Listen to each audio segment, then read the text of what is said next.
ছাত্রদল তো প্রকাশ্যে অভিযোগ করেছে আপনাদের মানে ছাত্রদলের ভিপি প্রার্থী আবিদ, তিনি বলছেন স্যার আপনারা হাসিনা নির্বাচনকেও হার মানিয়েছেন, কারচুপিতে ভোট চুরিতে হাসিনাকেও হার মানিয়েছেন, এরকম বক্তব্য বলেছেন। উমামার কাছ থেকে এরকম বক্তব্য এসেছে, এগুলোকে আপনি কিভাবে মূল্যায়ন করবেন?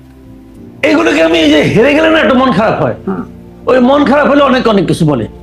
আমাদের দেশে জাতীয় নির্বাচন হেরেও এক নেত্রী বলছিল সূক্ষ্ম কারচুপি, আরেক নেত্রী বলছিল স্থূল কারচুপি, এগুলি বলে। এই বলাটাকে আমি খুব গুরুত্ব দিই। 2 দিন পরে দেখবেন তারা এটা বলবে না, কারণ হেরে গেলে এখন তো একটা অজুহাত দিতে হবে। আমরাও তো ছোটবেলায় পরীক্ষা খারাপ করলে বলতাম যে স্যার সিলেবাসের বাইরে থেকে প্রশ্ন করছে, তো সিলেবাসের বাইরে থেকে প্রশ্ন করে আমি শান্তি পাওয়ার চেষ্টা করতাম, আমি আমার বাপ মাকে বুঝাইতাম। তো ওই সিলেবাসের বাইরের প্রশ্ন অন্য অন্য আমার অন্য যারা নাকি আপনার সহপাঠী ছিল ওরা ভালো রেজাল্ট করে নাই, করছে তো, তাহলে আমি পারি না, এটা আমার ব্যর্থতা, আমি তো আমার স্বীকার করি না, আমি কোনো না কোনো একটা অজুহাত দিই। এখানে একই জিনিস ভাই, শুনেন আমি বলি, ঢাকা ইউনিভার্সিটিতে যদি এরকম মানে 3 গুণ 4 গুণ ভোট পাওয়ার মতো কারচুপি হয়ে থাকে, তাহলে এই স্মার্ট ছেলে মেয়েগুলো কেউ বুঝলো না, কেউ দেখলো না। আর আপনি দেখছেন একটা জায়গায় একজন প্রার্থী বের হওয়ার সঙ্গে সঙ্গে ওটা কমপক্ষে 1500 ক্যামেরা, সবাই মোবাইল টোবাইল দিয়ে কি ক্যামেরা করতেছেন, ভেতরে যাচ্ছে। তো এগুলি একটা, হ্যাঁ 2-1টা ঘটনা যে ঘটে নাই সেটা কিন্তু ব্যর্থ যে হয় না তাই আমি বলবো না, এটা পৃথিবীর সব ভোটেই হয়। আপনি যত সতর্ক, আপনি যদি ভাত খাইতে বসেন না, আপনার প্লেট থেকে 2-1টা ভাত বাইরে কিন্তু পড়বে, তার মানে এই না আপনি ছড়াই ছিটিয়ে খাচ্ছেন। তো ওইটা 2-1টা ঘটনা সবসময়, এবং এটা আমি মনে করি না যে ওইটার মাধ্যমে এই 2 গুণ 3 গুণ ভোট পাওয়া যায়। এটা আমার কাছে ভাই এখন পর্যন্ত মনে, উমামা বলছেন, উমামা স্ট্যাটাস দিয়েছেন, তারপরে আপনার আবিদ স্ট্যাটাস দিয়েছেন, বাট ডকুমেন্ট দেন না, সাপোর্টিং ডকুমেন্টটা দেন, সাপোর্টিং কিছু দিতে পারেন না, আপনি ওই সুইপিং কমেন্ট করলে তো হবে না রে ভাই। আমি ডাক্তার জাহিদ আপনার কাছ থেকে এটা নিয়ে ছোট্ট একটা মন্তব্য জানতে চাই যে বিশ্ববিদ্যালয় প্রশাসনের ভূমিকাকে আপনি কিভাবে দেখেছেন? তাদের বিরুদ্ধে কারচুপি অভিযোগ, হাসিনাকে ছাড়িয়ে যাওয়ার অভিযোগ কিন্তু তুলছেন প্রার্থীরা, আর আবিদ এবং ওবামা বয়কটও করেছেন নির্বাচন, প্রশাসনের বিরুদ্ধে অভিযোগ তুলে। আমরা গতকাল যে শিক্ষক নেটওয়ার্ক আছে ঢাকা ইউনিভার্সিটি, তারা একটা সংবাদ সম্মেলন করেছেন, আমি পুরো সংবাদ সম্মেলনের পুরো বক্তব্যটা শুনেছি। ডক্টর সামিনা লুৎফা একদম বিস্তারিত ভাবে বলেছেন কি কি অনিয়ম আছে, এবং তাদেরই একটা মূল্যায়নটা আমি গ্রহণ করি যে কিছু অদক্ষতা, কিছু মিসম্যানেজমেন্ট আছে, কিন্তু নির্বাচনে এমন কিছু হয়নি যেটা আসলে নির্বাচনের ফলাফলকে প্রভাবিত করতে পারে। তখন কিন্তু ফলাফল আমাদের সামনে আসেনি। এখন আমি খুব খুশি হতাম উমামা যদি বা আবিদ যদি এই নির্বাচন নিয়ে কিছুটা প্রশ্ন করে মেনে নিতেন।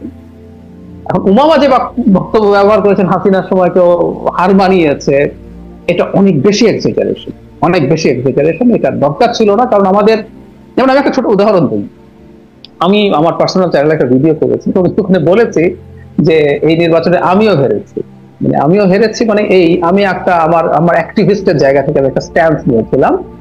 আমি চেয়েছিলাম, আমি কিন্তু আমার অ্যানালিসিস বলছিল শিবির জিতবে, এটা আমি বলেছি, কিন্তু এত মার্জিন হবে সেটা বুঝিনি। কিন্তু আমি চেয়েছিলাম এবং আমি অ্যাপিল করেছিলাম যে শিবিরকে যেন ভোট না দেয়, এর বাইরে যে যাকে ইচ্ছা তার করবে। আমার নিজস্ব কিছু, মানে বিশেষ করে আইডেন্টিটি পলিটিক্স, মানে মুক্তিযুদ্ধ যদি সরিয়েও রাখি এই ন্যারেটিভ, এটা তো আছেই, আইডেন্টিটি পলিটিক্স আমি পছন্দ করি না। এখন এটা হয়ে নাই, এবং আমি খুব সহজে বললাম এখানে আমিও হারছি নির্বাচন। এই ব্যাপারটা দরকার আছে। উমামা ভালো করেছেন এবং উমার সামনে খুব চমৎকার ভবিষ্যৎ আছে, তিনি স্বতন্ত্র দাঁড়িয়েছেন, দাঁড়িয়ে তিনি যে ফলাফল করেছেন, তিনি ব্যক্তিগতভাবে আমরা চিনি, তিনি অত্যন্ত সৎ এবং প্যাশনেট একজন মানুষ। কিছু রাজনৈতিক চিন্তা বুদ্ধি যদি এসব বয়সের সাথে যুক্ত হয়, বাংলাদেশের রাজনীতির কথা বলছি, উনি ভালো করবেন, কিন্তু এই ধরনের মন্তব্য করাটা এটা খুবই এক্সাজারেশন হয়েছে, এটা দরকার ছিল না। আর ওই যে সামান্য কিছু এদিক সেদিক অনিয়মের কথা এসছে, হয়ে থাকতে পারে, সেটা নির্বাচনকে এই পর্যায়ে, মানে মার্জিনটা যদি খুব অল্প কিছু হতো তাহলে হয়তো এটা ধোঁকে। এই ভোট গণনার সময় তিনি এটাকে সার্কাস বলে আখ্যায়িত করেছেন, তিনি লিখেছিলেন যে চলতেছে সার্কাস। হ্যাঁ, আমার কাছে মনে হয় যে তিনি খুবই হার্ট হয়েছেন, এবং তারপরও রাজনীতি করতে গেলে কিন্তু এই মাথা শান্ত রাখতে পারতে হবে।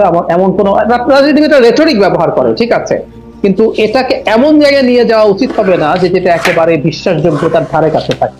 ওনাদের উচিত ছিল কিছু প্রশ্ন তুলে রাখা, যে এই কিছু মিসম্যানেজমেন্ট হয়েছে, এটা হয়েছে, তারপর আমরা আমাদের এই রায়টা এক্সপেক্ট করছি, এটা বললে ভালো হবে।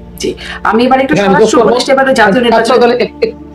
যোগ করবো, সেটা হলো ছাত্র দলের ভিপি প্রার্থী নির্বাচন গ্রহণ না করলেও জিএস প্রার্থী কিন্তু এটাকে গ্রহণ করেছেন, এবং খুব সুন্দরভাবে একটা স্টেটমেন্ট দিয়েছেন, এটাকে আমি প্রশংসা করি। জি, প্রশংসনীয়। জি, মাসুদ কামাল, জাতীয় নির্বাচনের প্রসঙ্গে একটু আসি। স্বরাষ্ট্র উপদেষ্টা তিনি বলছেন যে এই নির্বাচন মানে ডাকসু নির্বাচন জাতীয় নির্বাচনের ক্ষেত্রে মডেল হিসেবে কাজ করবে। এই বক্তব্যকে আপনি কিভাবে দেখেন? এই বার্তাকেও কিভাবে নিচ্ছেন? উনি কি হিসেবে বলছেন আমি না ভাই বুঝি না, ওনার কথাবার্তা আসলে প্রায় বুঝি না। উনি আসলে কেন কি কিভাবে বলেন আমি আমার কাছে ক্লিয়ার না। মডেলের কি আছে এখানে? কি মডেল? এখানে যে ব্যালট পেপার ওখানে গিয়ে ব্যালট পেপার হবে, এইভাবে ভোট গণনা করবে, কি মডেলটা কিভাবে হলো? আর এটা কি ইলেকশন কমিশনার করছে? এটা কি আমাদের যে নির্বাচন কমিশন আছে তারা কি এই নির্বাচন কন্ডাক্ট করছে? তাহলে কি মিলটা মানে জাতীয় মিলটা কোথায় পাচ্ছেন? তার মানে কি এখানে শিবির জিতছে অথচ জাতীয় নির্বাচনে শিবির জিতবে? উনি এটা বলতে চাচ্ছেন? মানে ওনার কথা আসলে আমি বুঝি না, উনি আসলে কেন কি বলেন কিভাবে বলেন আমার কাছে ক্লিয়ার না। আমি একটা কথা বলি আপনাকে, দেখেন এই যে নির্বাচন এর সঙ্গে জাতীয় নির্বাচনে কোনো প্রভাব পড়বে কিনা এটা একটা কিন্তু বেসিক পয়েন্ট। আমি আগে বলেছি আমি কিন্তু অনেকগুলি ডাকসু নির্বাচনে ভোট দিয়েছি, অনেকগুলো। তো অনেকগুলো এই কারণে আমার ওই সময় আমি যখন ভর্তি হই ইউনিভার্সিটিতে তখন এরশাদের আমল এবং তখন ওখানে অনেক আপনার সেশন জটে ছিল। আমার প্রায় 9 বছর লেগেছে এই শেষ করতে ঢাকা ইউনিভার্সিটির পাঠ, লম্বা সময় আমি ওখানে ছিলাম। আমি চারটা নির্বাচনে অংশ নিয়েছি ডাকসুতে। আমার মনে হয় বাংলাদেশে খুব কম লোকই আছে যে 4টা ডাকসু নির্বাচনে ভোট দিতে পেরেছে। প্রথমবার মান্না আক্তার ছিলেন, তারপরে আক্তার বাবলু ছিলেন, তারপরে সুলতান মোহাম্মদ মনসুর এবং মুস্তাক হোসেন ছিলেন, শেষ পর্যন্ত আমান খোকন ছিল। এই 4টা নির্বাচনে কিন্তু আমি অংশ নিয়েছি। আমার কথা হলো কি ডাকসু নির্বাচনের সঙ্গে জাতীয় নির্বাচনের কোনো মিল নাই। কোথায় মান্না আক্তার? মান্না আক্তার 2বার ভিপি হয়েছেন এই গ্রুপ। আবার আক্তার বাবলু আক্তার ভাই আরেকবার ভিপিও হয়েছেন। উনি কোথায়? কালীগঞ্জে পড়ে আছেন আওয়ামী লীগের এমপি। মান্না ভাই কোথায়? মান্না ভাই কি জাতীয় রাজনীতিতে? আমরা আমাদের মনে আছে আমরা মান্না ভাইয়ের বক্তৃতা শোনার জন্য ক্লাস মিট দিতাম, যে বক্তৃতা আমরা বক্তৃতা শুনবো। মান্না ভাই এত বড় নেতা ছিলেন আমাদের ঢাকার ইউনিভার্সিটিতে। তো মান্না ভাই জাতীয় রাজনীতিতে ভূমিকা কি এখন? সুলতান মোহাম্মদ মনসুর কোথায় বলেন? মুস্তাক ভাই কোথায়? মানে এগুলো কিন্তু খুব স্বাভাবিক। মানে আমি এটা বলছি যে ডাকসু নির্বাচন দেওয়া আর মান্না ভাই যখন পাস করছেন তখন উনি ওই বাসদের যে আছে সমাজতান্ত্রিক ছাত্র ফ্রন্ট সেটার ভিপি দিয়েছেন। সমাজতান্ত্রিক ছাত্র ফ্রন্ট 3বার ছিলেন এখানে ডাকসুতে। তো 3বার থাকার পর বাসদের মাদার অর্গানাইজেশন বাসদের কি অবস্থা? কাজে ওইটা দিয়ে কিছু বোঝা যায় না। মানে ওই নির্বাচন আর সাধারণ মানে আপনার জেনারেল নির্বাচন জাতীয় নির্বাচন এই দুটাকে এক করে দেখার কোনো সুযোগ নেই। যদিও ওটা মেধাবী পোলাপান সব শিক্ষিত ছেলেরা এখানে আছে, অনেকে এটা একটা থিওরি দেওয়ার চেষ্টা করে এই শিক্ষিত ছেলে মেয়েগুলি তাদের বাপ মাকে করে আপনার মানে প্রভাবিত করে, এটা করে আবার করে না। গ্রামে দেখেন যে কৃষক যে তার যে ছেলে ঢাকা ইউনিভার্সিটিতে পড়ে তার মানে ওই ফ্যামিলিতে ওই বাপের উপরে ছেলে যে মাধ্যমিক করবে এটা হবে না, বাপই মাধ্যমিক উপর, কারণ সে টাকাটা দেয়। হিসেব করলো টাকার উপর, টাকা কে দেয়? যে টাকা দেয় সে মাধ্যম। এটা হলো সহজ হিসাব ভাই। কাজে এইগুলি হয় না।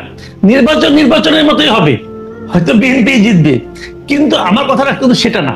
আমার কথাটা হলো কি যে সাধারণ মানুষ রাজনীতিটা কি দেখলো, এটার কিছু না কিছু প্রভাব তো পড়বেই। রাজনীতিটা কি দেখলো যে একটা মানে পজিটিভ রাজনীতির প্রতি মানুষের একটা আগ্রহ বাড়বে। দেখেন আমরা শিবির সম্পর্কে কিন্তু আমাদের মধ্যে একটা প্রি কনসেপশন কাজ করে, এরা স্বাধীনতার বিরোধী অমুক তুমুক অনেক কিছু আমরা কিন্তু বলি। জামাত সম্পর্কে বলি ওনারা কি করছেন না করছেন, আমরা এটাও বলি যে ওনারা একটু ক্ষমা প্রার্থনা করলেই হয়, বললে হয় আমরা ভুল করেছিলাম। কেন বলে না বলে তারা ওই মানে ওই আদর্শকে ধারণ করছে, এগুলো অনেক কিছু কিন্তু আমরা বলি। কিন্তু আমার কথা হলো ওটা বলা ঠিকই আছে, কিন্তু আমরা কিন্তু এটাও দেখবো যে এখন যারা রাজনীতি করছে, যারা রাজনৈতিক নেতা যারা আছেন, শিবিরে যারা পলিটিক্যাল লিডার আছেন, তাদের বিহেভটা কি সাধারণ মানুষের পক্ষে? তারা নিজেদেরকে কি মনে করে? তারা যখন সাধারণ মানুষের সঙ্গে মিশে তখন কিভাবে ব্যবহারটা করে? আর পাশাপাশি অন্যান্য যে ট্রেডিশনাল পলিটিক্যাল এটি আসলে আলোচনা, তাদের ওয়েল বিহেভ, ওয়েল ম্যানার, এই বিষয়গুলো নিয়ে বলছিলেন। তারা যেটা বলে এটা নাটক করে, ভাই নাটকটাই করেন না, নাটকটাই করে দেখেন না আমাকে, ওটাও তো করতে পারেন না। মানুষের ধমক দেয়, ধমক করেন তো এইগুলি। জি, আমি আসলে ঠিক এখান থেকে এখন যেহেতু জাতীয় নির্বাচন নিয়ে কথা বলছি ডাক্তার জাহিদ আপনার কাছ থেকেও, তাহলে জাতীয় নির্বাচনে আমরা যে এতদিন ধরে বলছি যে সামনে আসলে বিএনপি অপেক্ষমান সরকার, বিএনপি নির্বাচন হলে বিএনপি জিতবে, এই যে একটা মানে এইটা একটা স্টেটমেন্ট একটা হয়ে গেছে, মোটামুটি এখন স্ট্যাবলিশড হয়ে গেছে, সেটা কি একটু শেকি হয়ে গেল? সেটা কি একটু সন্দেহ জায়গায় কোথাও তৈরি হচ্ছে, মানে শিবিরের এরকম ভূমিধস জয়ের পর? আমি মনে করি না সে কি হচ্ছে। আপনি প্রমাণ পাবেন, আপনাকে আমি একটা জিনিস ফলো করতে বলবো, আপনি নিশ্চয়ই নিজে করবেন সেটা। যদি এরপর সেই কি হয়ে যায়, জামাত যদি জিতে যাওয়ার খুবই সম্ভাবনা থাকে, জামাত তার লোয়ার হাউসে পিআর সরিয়ে খুব দ্রুত নির্বাচনের প্রস্তুতিতে ঢুকে যেতেই পারে। জামাতের প্রার্থী নির্ধারিত আছে অলরেডি, তো তারা নির্বাচনের প্রস্তুতিতে নেমে যাক, তারা জিতে যাবে। প্রশ্ন হচ্ছে উইল দে ডু ইট? আমি মনে করি তারা এটা করবে না, কারণ তাদের নিজস্ব হিসেব নিকেশ আসলে আছে বলেই তারা এই লোয়ার হাউসে পিআর এর নামে নির্বাচনকে নিয়ে একটা ঝামেলা তৈরি করার চেষ্টা করছে। তাদের জরিপ আছে, তারা জানেন খুব ভালো মতো কি হবে না হবে। তারপর আবারও বলছি, যেটা বলে আমি আরেকটা এক্সাম্পল দিই, না হয় বাসদ ঢাকা ইউনিভার্সিটিতে ভালো করেছিল, ৭৩ সালে জাসদ ছাত্রলীগ সারা দেশ দখল করে ফেলেছিল, সব শিক্ষা প্রতিষ্ঠান। ৭৩-এ ঢাকা ভার্সিটি যখন যেটা নিশ্চিত হয়ে যায়, তখন ব্যালট বাক্স ছিনতাইয়ের ঘটনা ঘটে। সেই জাসদ যখন জাতীয় নির্বাচনে যায়, সেখানেও ভোট কারচুপি করেছে। সেই রিপিটের সময় হেলিকপ্টারে ব্যালট বাক্স তুলে আনা, মানে ব্যালট বাক্স লুটের সেই ইতিহাস, সেই পুরনো ইতিহাস। আমি জাসদের নেতাদেরকে জিজ্ঞেস করেছি যে আপনাদের জেতার কেমন সম্ভাবনা ছিল, কয়টা সিটে জিততে পারেন? সব করে তারা বলেছেন 15টার মতো সিটে জিততে পারেন। তো এরকম আসলে দাঁড়ায় ব্যাপারটা এরকম। তো এই জন্য তেমন কিছু আসলে হবে না, এটা জামাত বোঝে। কারণ যদি তারা মনে করতো তাহলে অ্যাজ আর্লি অ্যাজ পসিবল ইলেকশনে চলে যেত। এই দুটো ডিনামিক্স আসলে আলাদা, সে নিয়ে কোনো সন্দেহ নেই। আমি বিএনপির নির্বাচিত হওয়া নিয়ে মেজর সমস্যা দেখছি না। আমি রাদার একটা অন্য একটু টপিক হলেও বলে রাখি, বিএনপি ঝামেলা হবে ক্ষমতায় থাকতে। ইন্দোনেশিয়াতে হচ্ছে, নেপালে হচ্ছে, এগুলো কিন্তু ভালো নির্বাচনে নির্বাচিত সরকার। কেপি শর্মা ওলি ভোট চুরি করে হাসিনার মতো ক্ষমতায় ছিলেন।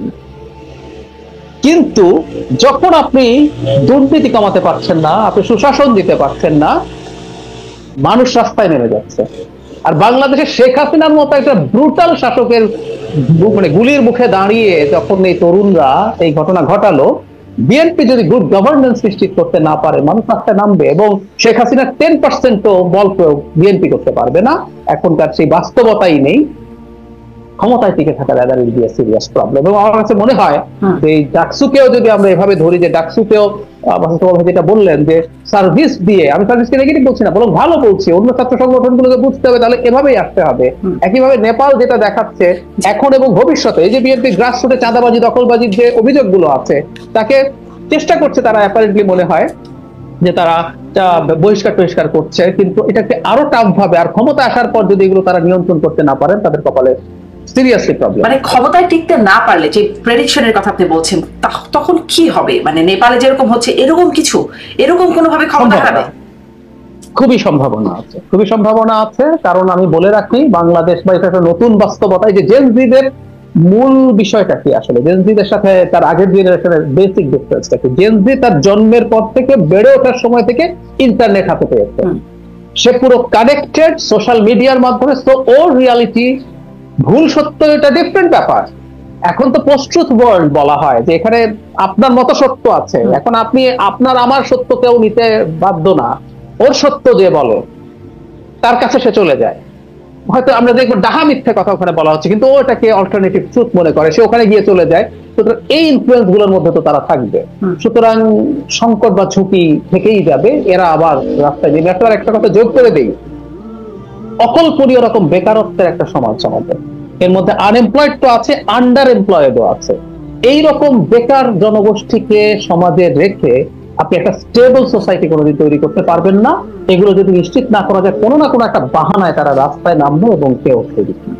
আমি একদম শেষ প্রশ্ন, মাসুদ কামাল, মানে বিএনপি ক্ষমতায় টিকতে সমস্যা হবে, এইখানে আপনার একটু মন্তব্য করেন। এই কথাটাও বেশ শোনা যাচ্ছে যে বিএনপি ক্ষমতায় আসলেও ক্ষমতায় থাকতে পারবে না, টিকতে পারবে না।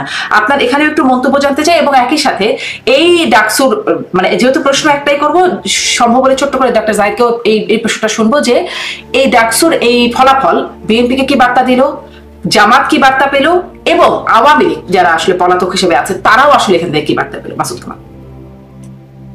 আচ্ছা, এক নম্বর হলো বিএনপির ক্ষমতায় টিকে থাকাটা চ্যালেঞ্জ হবে। কিন্তু আমি একটা কথা মনে করি, যে বিএনপি যে চেহারা আপনি আজকে থেকে 16-17 বছর আগে দেখেছেন, 19 বছর আগে দেখেছেন, বিএনপি সেই চেহারা নিয়ে আসবে না।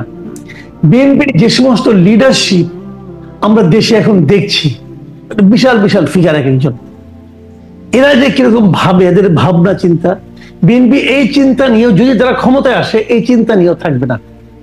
আমি মনে করি যদি বিএনপি ক্ষমতায় আসেন এবং যদি তারেক রহমান দেশে ফিরে আসে, তারেক রহমান কিন্তু 15-16টা বছর একটা মানে উন্নত বিশ্বে উনি কিন্তু থেকেছেন, ওনার চিন্তা ভাবনা চাল চলনে আমি মনে করি একটা মানে বেসিক চেঞ্জ চলে আসছে। এবং সেই চেঞ্জ নিয়ে উনি যখন আসবেন, উনি যদি ওনার আশেপাশে ঘিরে থাকা চামচাদেরকে নিয়ন্ত্রণ করতে পারেন, আমার মনে হয় বিএনপিরও চেহারা চেঞ্জ হয়ে যাবে। আমি মনে করি বিএনপি ভালো কিছু করার চেষ্টা করবে, পারবে কিনা জানি না, কিন্তু চেষ্টাটা তারা করতে পারবে। এখন তারা পারছে না এই কারণে তারা তো বহিষ্কার ছাড়া আর কোনো অ্যাকশন নিতে পারছে না, এবং কেন্দ্রীয় পর্যায়ে